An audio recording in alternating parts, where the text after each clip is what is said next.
Quand elle roule sur cette route, l'urbaniste palestinienne Safa Odeh est toujours sur ses gardes.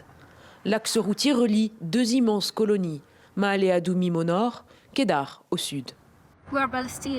Nous sommes palestiniens, alors nous ne sommes pas sûrs d'être autorisés à venir jusqu'ici. Les Israéliens ont pour projet de prendre le contrôle de toutes ces terres. Le plan a été annoncé par le ministre d'extrême droite Bezalel Smotrich. Il prévoit l'accaparement de 800 hectares de terres palestiniennes. Objectif, étendre les colonies existantes et contrôler les routes qui les relient. Pour les Palestiniens, tout voyage du nord au sud deviendrait donc presque impossible. Ils craignent que la Cisjordanie occupée ne leur soit comme coupée en deux.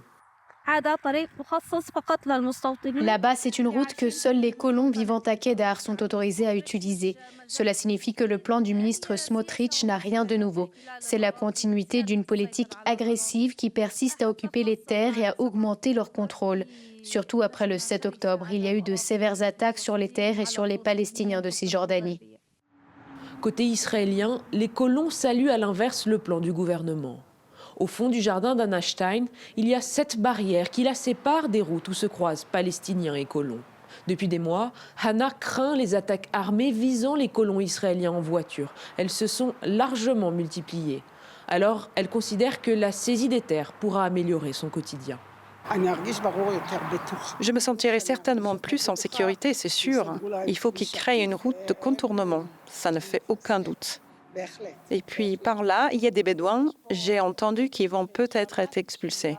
Mais je ne sais pas vraiment si c'est vrai. Je ne m'implique pas dans la politique.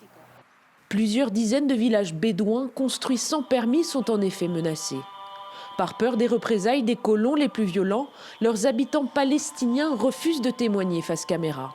Avec ce plan, ces villageois pourraient être expropriés. Les habitants nous disent qu'ils se sont toujours sentis menacés, mais qu'aujourd'hui, ce sentiment est plus fort que jamais.